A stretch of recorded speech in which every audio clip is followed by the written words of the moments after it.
The one thing you can control in life is your effort.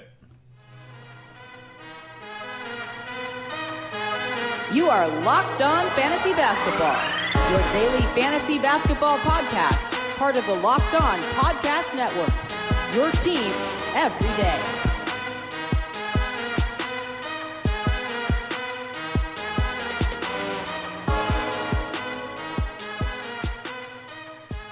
Hello and welcome to the Locked On Fantasy Basketball podcast, brought to you by Basketball Monster. My name is Josh Lloyd and I am the lead fantasy analyst at basketballmonster.com and at Yahoo Sports Australia. And you can find me on Twitter, as always, at redrock_Beeble and on Instagram at Locked On Fantasy Basketball. I do encourage you to go check out the Instagram page as well, putting up injury updates there, going through every NBA team in the countdown to the season and putting a post up about their best player comparison polls. Lots of great stuff in the stories and in the regular Instagram feed over there as well. And everyone who does watch this on YouTube, thank you, because I have just recently passed 10,000 subscribers. The numbers are ticking over at a huge rate, so if you're new to the channel, welcome also. And if you are watching on YouTube, head across to the, if you see the comments section of this video, you'll see a link to join a Red Rock Challenge League, a head-to-head 9-category slow draft league. I've put up all the links to all the others on Twitter. I decided to put this one in the YouTube comments. So if you want another league, a $20 league, there is a link to a new league there in the comments below. Today's show, we are leading up to the first Snake head-to-head mock draft show, which is coming on tomorrow's program. So what we're doing in today's show is discussing punting and the strategy of punting for fantasy basketball leagues. Michael Bolton, he is a punting expert, but he still wants to hear about it. Let's get to it. Let's get to it indeed. So, punting. What is punting? You have heard the term punting in fantasy basketball before, but what is it? Well, that the definition here is really important from my point of view, and when you're hearing me talk about punting, to understand what it means. Punting means ignoring one or more category in a category league. Now, I'll get this out of the way now. If you play in a points league, punting has absolutely zero application to your leagues. So go and do something else, mute this video, let it play out, let the podcast keep playing just so I get the download numbers. But it actually has nothing to do with points leagues. You cannot punt unless you're trying to punt wins. You cannot punt in a points league. So it is not applicable. So in a points league, you hear the word punt, it does not mean anything for you.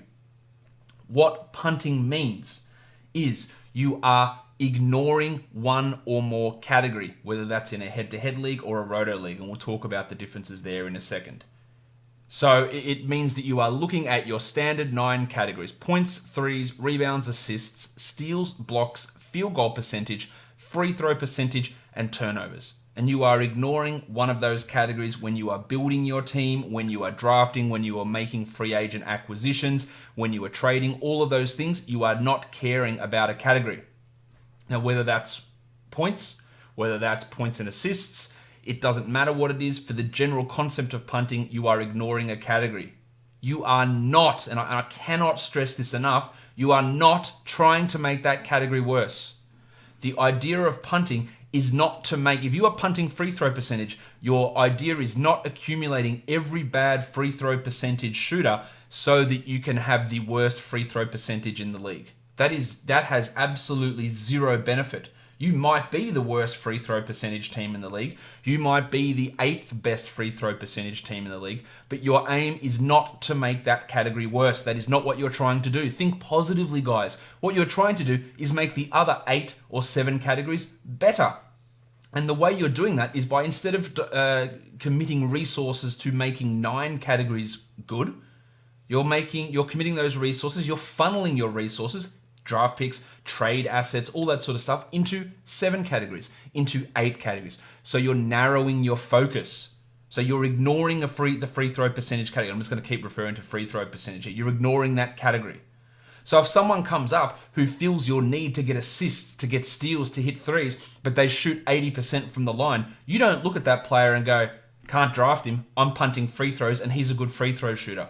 That is not how it works. You are literally just ignoring that category. He could be Tyler Hero and be a 100% free throw shooter, but if he gives you enough points or threes or helps in assists, not that Hero's going to do that necessarily, but if he does all those things, then you know what? He still helps your team.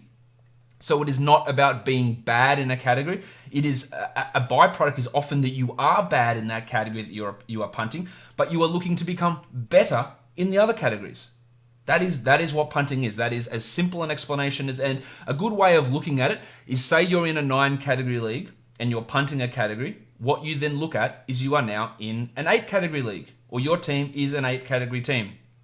You are punting 2 categories. You are now in a 7 category league.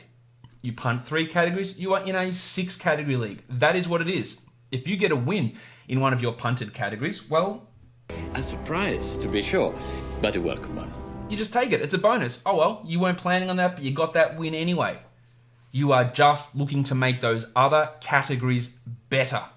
That is all it is. It is, and I cannot stress it enough.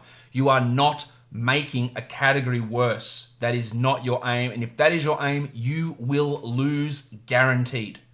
You are not making it worse. So, the next point. What about punting in head-to-head leagues versus punting in roto leagues?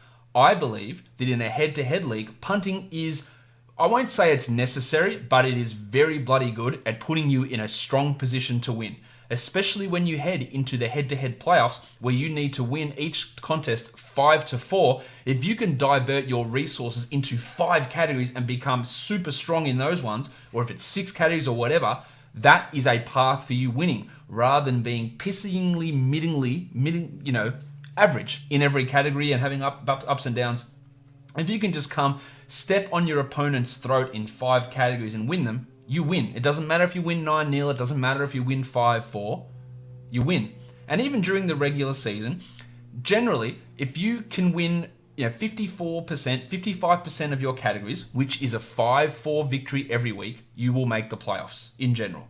Now you'll get a couple of bonus ones in there. So generally, anything of 55 and over as a win percentage will make the playoffs. Unless you've got a ridiculously tight, 2 teams qualify out of 12 teams. That makes it harder. And punting becomes a lot more harder to pull off. You need to be very, very strong at that, because if you're giving away 3 or 4 categories a week, it is really tough to get to that level. But in a league where it's 6 playoff teams or 4 playoff teams, getting that 55% win percentage, or even 52% in a 6-team playoff situation, will get you there and give you a strong situation. So on Basketball Monster, when I'm looking at projected standings in a head-to-head league, I don't actually care if I come in 3rd or 2nd if I'm punting a category. How do I match up against those top teams? If I got projected 5-4 or 6-3 wins, then that is exactly what I am looking for. I do have to take a quick break to tell you about one of the ultimate life hacks that you guys can get. It's hard to find time to sit down and read and learn more. When you don't have that free time, you can't read or work on your own personal development. There is an incredible app that solves this problem. I highly recommend it. It is called Blinkist. Everybody's in a time crunch. I'm in a time crunch. You're in a time crunch. So getting information, which can be obviously really useful in your life, put into really digestible, small 15-minute portions is exactly what Blinkist does. It's really unique. It works on your phone, your tablet, your web browser, taking the best key takeaway points, the need-to-know information from thousands of non-fiction books, and brings them down into 15-minute digestible portions. So instead of reading a 400-page book, you get the key things that you need to know in just 15 minutes. Successful people like business leaders are well known for reading a lot of books, and Blinkist makes it easier for you to get that same amount of information in a fraction of the time. I like Blinkist because you can listen to it when you're just walking around in a house doing your housework, much like a podcast. Don't stop listening to this podcast, of course, but you can listen to Blinkist, get those digestible portions of the book. It's just 15 minutes to get a whole book's worth of knowledge into your head when you're driving, when you're traveling on a plane. Hey, you can knock out, on a plane flight, 10 non-fiction books in the Blinkist form. They've got things like the 7 Habits of Highly Effective People, how to win friends and influence people, the 4-hour work week, things that can help improve your business life and your productivity and your personal development. With Blinkist, you get unlimited access to read or listen to a massive library of condensed non-fiction books, all the books you want, and for one low price. Right now, for a limited time, Blinkist has a special offer just for our audience. Go to Blinkist.com/lockedon to try it free for 7 days and save 25% off your new subscription. That's Blinkist, Blinkist, Blinkist.com/lockedon to start your free 7-day trial. And you'll also save 25% off, but only when you sign up at Blinkist.com/lockedon. All right, let's move on to the next point. The advantages in punting. Now, I think I've gone through a few of these already, but what it does is it gives you that advantage of being able to concentrate your numbers. Again, you are just trying to fill up the categories that you're strong in. You're trying to give yourself an advantage in those categories. So even if someone else you go against is strong there, you have got an added advantage. If you are at a games disadvantage during the week, you should have enough of a buffer in those categories to still at least be competitive or win those categories outright. Instead of smacking them in those areas, you get comfortable wins. And people will say often, hey, in head-to-head, it doesn't matter if you win by 1 rebound, if you win by 100 rebound, and that is true. But when you win by 1 rebound and your team is set up to win by 1 rebound, that is as luck influenced as anything. That is, the bounce of a ball, a buzzer running out before the guy grabs the board. That is the difference between winning a category. If you're winning by 100, you can't have 100 different lucky breaks go against you to cause you to lose that category. So it is insurance in those sort of situations. Injuries, games played disadvantages, statistical variance, all things which we should well be aware of in playing fantasy basketball. Disadvantages. Actually, I didn't even talk about ROTO. I'm going to get back to that in a second. Sorry, going out of order. Disadvantages to it, I don't really see any, but I will talk about the disadvantages that people bring up. They say it limits you in trades, okay? Because you're only wanting these certain people. But as I said, that is when you have that idea that punting means that you are looking for bad players. So you'll often hear this, but it means you can't trade for someone. You can't trade someone. You trade for someone who's an 80% free throw shooter if you're punting free throws. Yes, I can. Why can't I? If my free throw percentage overall goes from 70 to 72%, what does it do? It makes me marginally better in that category. But what I did is got the guy who then give me 8 assists or hit me 3 threes a game and boosted me in those other areas that I need. But then if a hot waiver wire comes along and he's a high percentage free throw guy, Tyler Hero will bring him up again. You're not going to be able to add him. Bullshit. I'll add him. I'll trade him if I need to, but I'll add him for those other numbers. I don't see those as being actual disadvantages. It does give you less pivot room if you do want to change strategy, but that can be done through drafts, through trade. So the other thing people look at is if your main guy, who's your punt anchor, gets injured, then your team is screwed. Well, I'll say if your main guy gets injured in any build, your team is screwed because you're losing a ton of stats there. But again, because I believe the way that setting up a punt situation goes is you've got that insurance, you've got that buffer by being super strong in these categories that if one of these guys goes down, you can fill it out with specialists. Hey, my big rebound guy went down. Shit, Andre Drummond went down. That's really hard to recover from. I'll get Ed Davis because he'll give me 10 rebounds off the bench. I'll grab someone to fill in those specific categories instead of in a balanced type format. Who's my 9 category contributor or 8 category contributor off the waiver wire? Those guys literally do not exist. So that I think that actually becomes a little bit easier to deal with. Other people have other options. Now, I'm not saying you can't win in a head-to-head league with a balanced approach because you can. People do it all the time. But say Matt Smith, my colleague at Basketball Monster, he is famously against punting. But even Matt, if you're listening to this, you can reply to a tweet on this. Matt punts turnovers, and by punting them, he'll say, I don't punt them. You do punt them because he doesn't care about turnovers. He doesn't factor that in. If he's good in turnovers, that's great. If he's bad, it doesn't matter. It's, again, diverting resources to those other categories. Now, back to my head-to-head versus ROTO debate. In a ROTO league, I've always been of the mindset that in a standard rotisserie league, punting is quite hard to pull off. But there are a few caveats to that, and I've seen it more now.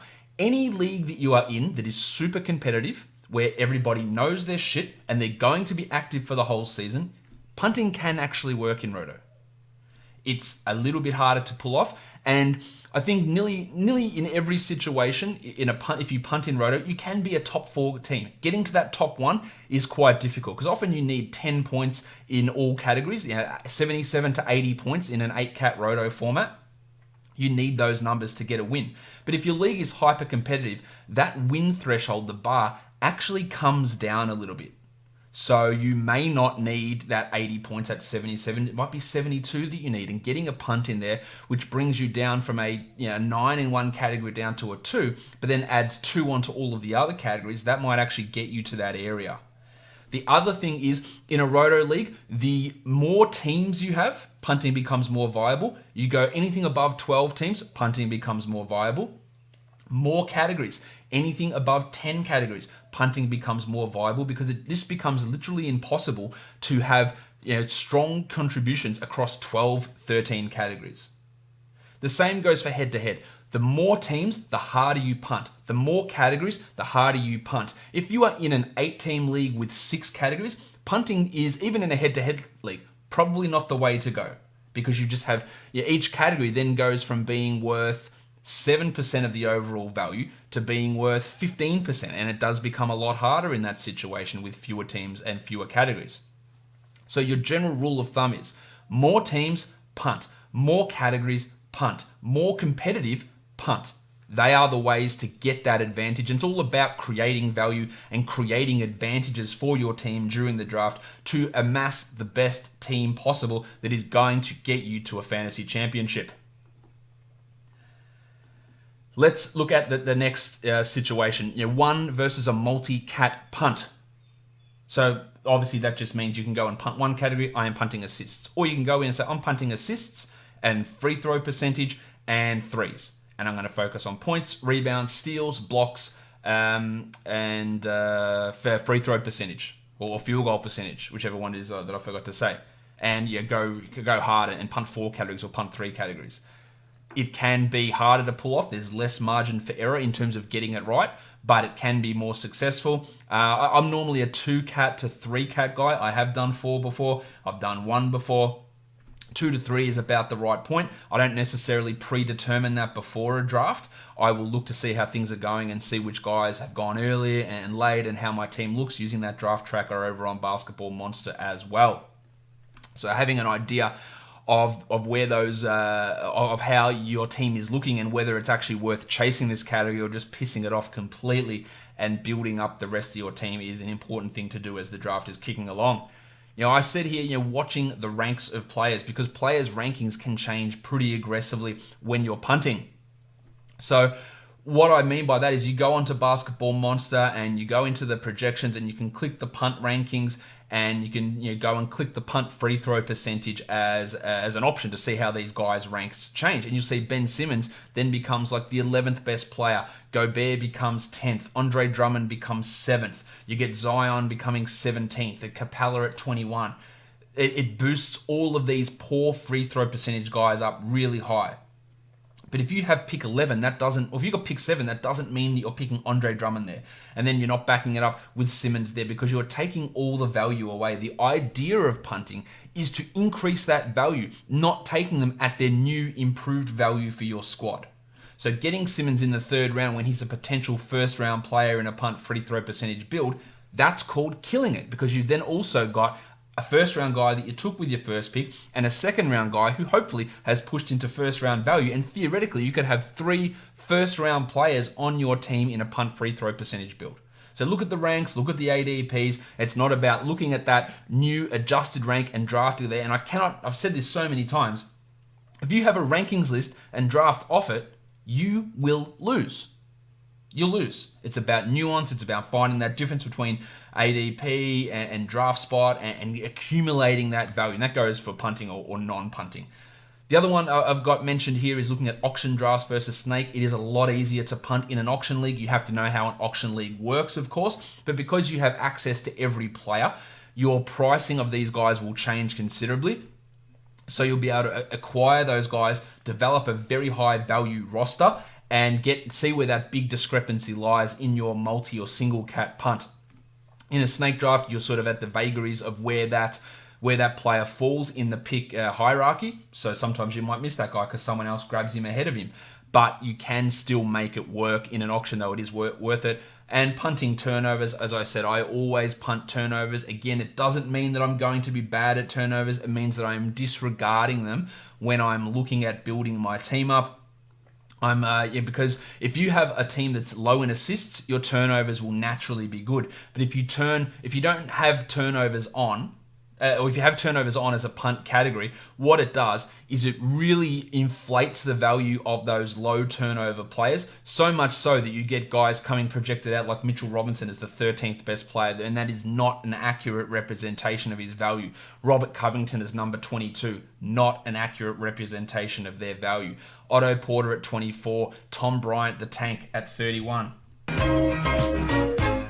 These are not the picks it's not representative of their value. Russell Westbrook at 52. Obviously nonsense to have him down at that position. So D'Angelo Russell at 62. That is why I'm consistently referencing non-turnover ranks. Again, and if you are at a game's disadvantage during the week, guess which category you actually end up, you end up winning. If you have high turnovers and then you play fewer games, then your turnovers get lower and you actually end up winning that category. Whereas if you're in a situation where you've already punted turnovers and then you're at a category disadvantage, well, your other numbers fall off a bit as well, and you're already going to win turnovers. So I don't see the benefit of really focusing in on your turnovers. Again, if you punt assists, if you get low on assists, your turnovers will rise and you'll be strong. And we'll talk about that a little bit later on as well. All right, punt builds. This is something that people always want to hear about. How do I punt these categories? Which players get value? Punt points is an interesting build. What we're looking at is disregarding the points category. Now, it's tough early on in a draft because you have all of these players, all of the high scoring players, nearly all of them reside in the top 50, and the top 10 to 15 guys, they're all high point scoring players. So it is hard to look at these guys and see the value in them from a punt points perspective. But remember, someone like Harden and Curry, who could be 30-point per game guys, Giannis close to that, they're not really, it's not worth taking away a player's best category if you end up with those guys. But say you end up with Nikola Jokic in the first round. Say you end up with someone like Jimmy Butler to a degree. You end up with maybe trying to see who else is. They're all high scoring players, but an ideal option there is if you do end up with Nikola Jokic, who could be a 20-point per game guy, but maybe 20 instead of 25 or 26. You're building around that. It's an ideal start for a punt points format. As soon as you grab someone like a Draymond Green in round 3 or round 4, he is one of the lowest scoring guys, I think, if not the lowest scoring projected player inside the top 50. It's maybe him or Mitchell Robinson. And you will see that if you don't grab those points early, it can be really hard. So you turn yourself into a punt points team. It is really important, though, that you know how to build that up. In terms of players who gain the most value in a punt points setting, Draymond is one of those guys, and he is always the guy that we look at as the major the bellwether or the major example of punting points in a fantasy league. But there are other guys who gain significant value throughout the draft as well. So you're looking at someone like Patrick Beverley is a big riser in this build later on in drafts. Mitch Robinson I referenced early. Jakob Poeltl and Kyle Anderson late. There's a lot of late players who are low scorers who provide value in other areas who get boosts in this area. Marcus Smart, Larry Nance, Lonzo Ball, The Undertaker, Dwayne Dedman. Draymond becomes like a second round type player. McCall Bridges of the Phoenix Suns, he gets a big boost. JaVale McGee, Thomas Satoransky, Ravishing Rick Rubio, DeJounte Murray. These are all guys who get pretty significant bumps in their overall value in a punt points setting. If we're looking at punt threes, it's a ton of big men that get that boost. Now, with punt points can be acquired by big men, by small men, all that sort of stuff. Punt threes, in general, it comes from point guards and wings. So when you do go to punt the threes category, you need to make sure you're getting the other small categories. And by small categories, I mean threes. These are the small categories. Threes, assists, steals, and free throw percentage. Steals is a little bit of an iffy one. But they're your small categories. Your big categories, rebounds, blocks, field goal percentage, and naturally turnovers are pretty low from a big man perspective as well. So when you're punting a small category, you need to make sure that you're getting those other small categories. So you're punting threes, but that means you still need to make sure, where am I getting my free throw percentage? Where am I getting my assists? Where am I getting my steals? You might see someone who helps you in those areas, drop off a ton. So you look at someone like a Mike Conley, who could drop pretty significantly in a punt threes, or a Devin Booker in a punt threes. But he provides good assists. He provides strong points in that area. He provides great free throw percentage. So if Booker, who then projects as like a top 15 guy in a regular build, but outside the top 25 in a punt threes build, would you let him slide down to number 3, even though he can be a big influencer in points, in assists, and in free throw percentage as well? Early on in those snake drafts, drafting those players who are the ante of your punt is often pretty important, and then the value massively opens up at the end of draft. So guys who get big boosts in a punt threes situation, it's the big men: Gobert, Capella, Benny Simmons, Mitchie Robinson. And Mitch Robinson says, I'll take it from here. DeAndre Ayton, even Anthony Davis, who does hit some threes, he gets a boost because such his other values are so big. Drummo, Bam Bam Adebayo, LaMarcus, Derek Favors, DeMar DeRozan as a guard gets a boost in this area. Jonas Valanciunas, Steve Adams, Giannis Antetokounmpo, another one who gets a real boost in a punt threes situation. And again, even if you did punt threes in the early rounds, finding threes off the waiver wire is the easiest category to acquire there, so you can still get some value.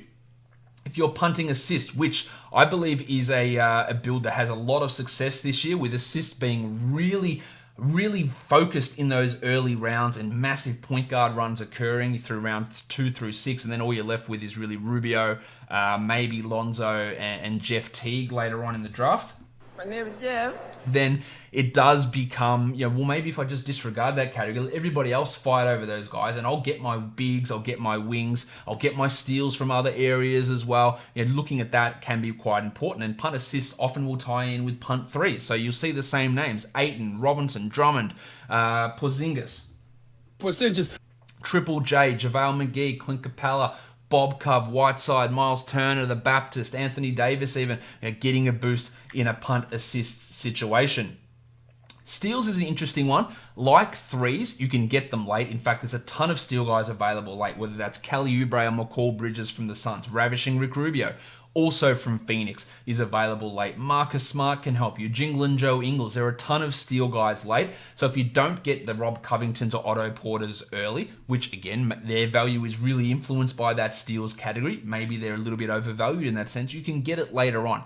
Now, once you get into the 130s, finding steals is harder, but in that 80 to 120 type range, there's a lot of steals guys there as well. Steals is also the category that if someone goes from 1.6 to 1.2, 40 spots get lobbed off their rankings pretty quickly. So that is something to pay attention to. It can be a wild cause, and it's one of the biggest causes of, say, someone like Gaz Harris. Of why his value dropped off so much last season, because his steals, they just died in the ass, and he was nowhere near where he'd been previously.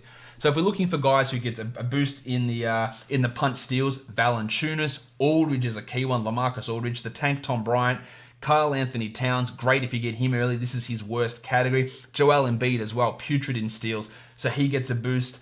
Kevin Love, Toby Harris, really bad in the defensive numbers. JJ Redick, Baptist John Collins, we know of his putrid steal numbers last season. Brookie Lopez, Gobert, the Italian cock, Danilo Gallinari.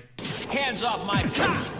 Devin Booker's really bad at steals. Larry Markkanen's really bad at steals. So these guys all get boosts. In fact, in a punt steals build, Booker looks like he could be a top 10 type of guy. That's just how bad he is in that category.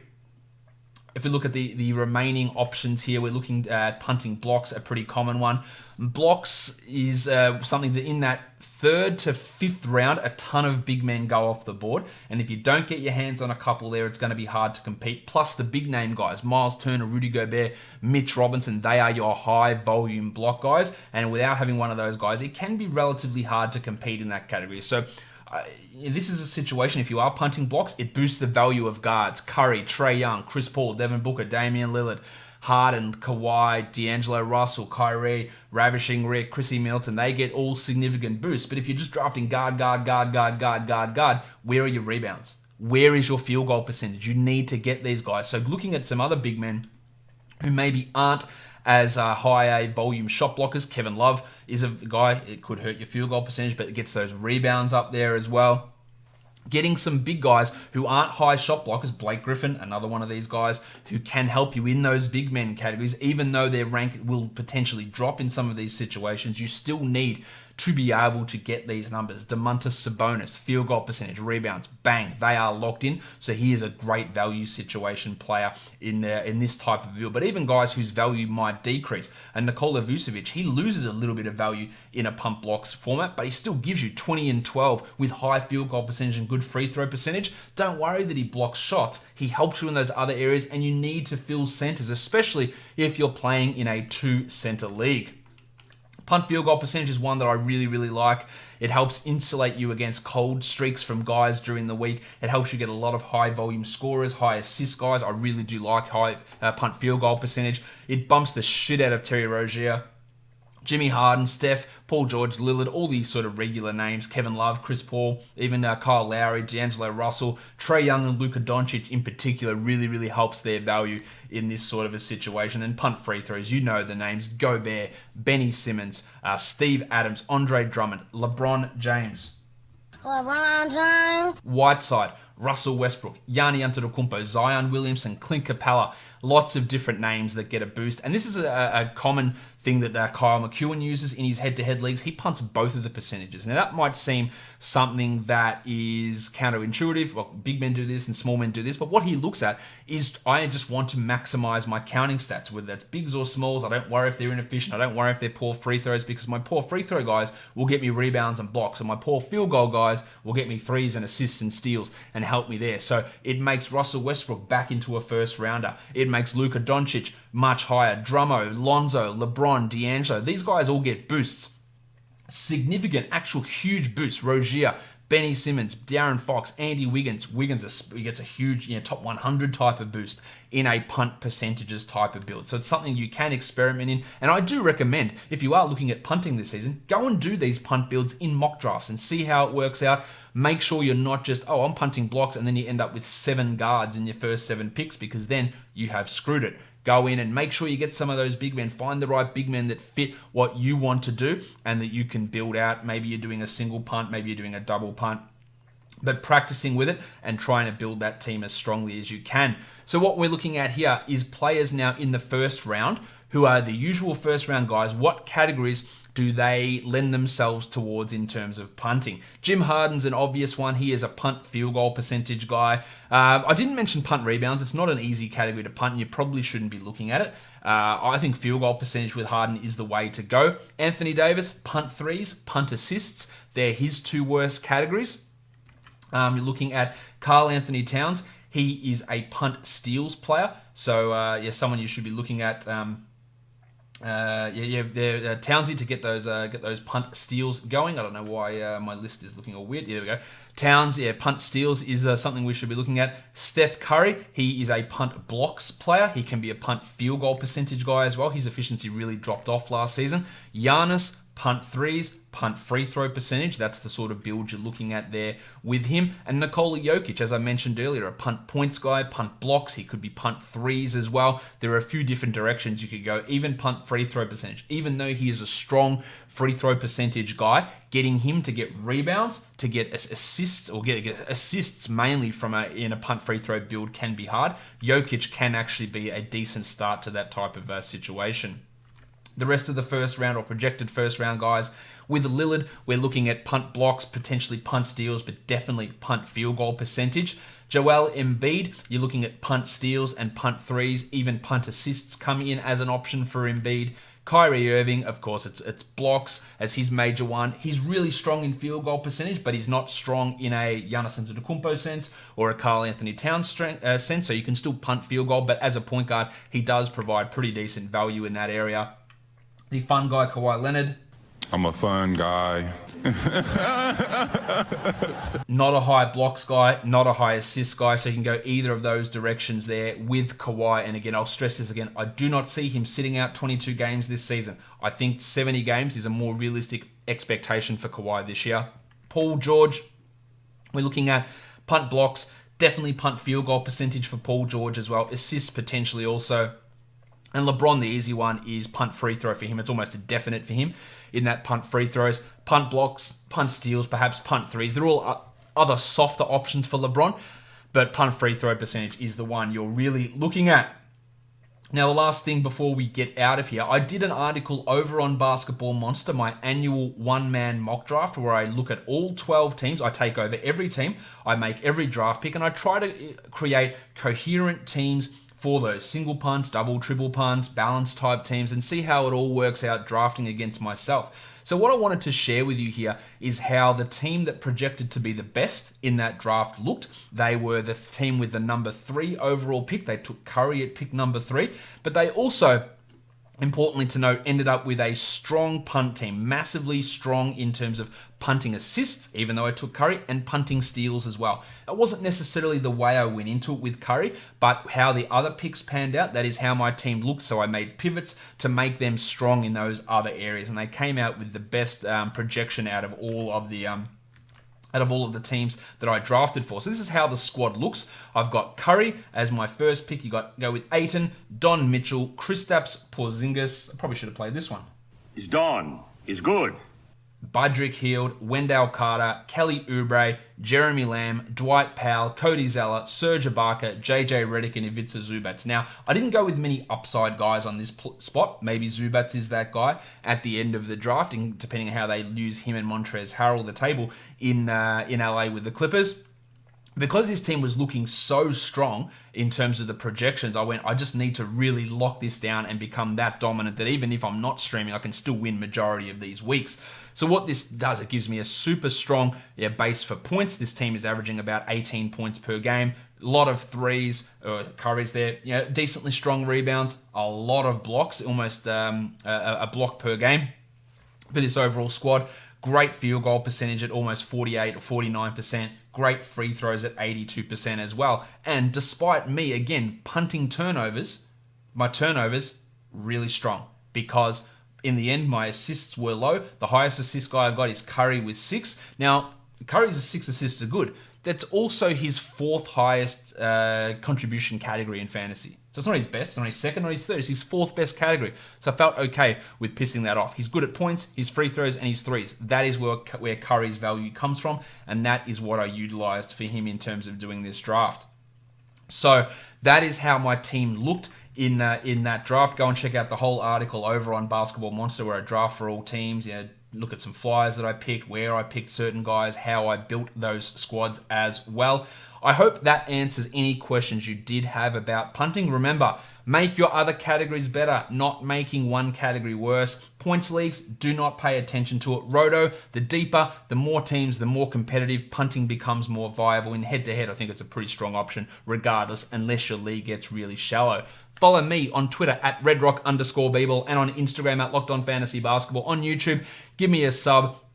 Hit the like button, leave a comment down below, and check the comments of this video if you want to join the league as well. Follow the Locked On Podcast Network at Locked On NBA Net, and we're starting our Locked On NHL Network as well in the coming days. So lots of interesting hockey podcasts coming out for you guys. Also, today's show brought to you by Blinkist, blinkist.com/lockedon. Guys, we are done here. Thank you so much for listening, everyone. See ya.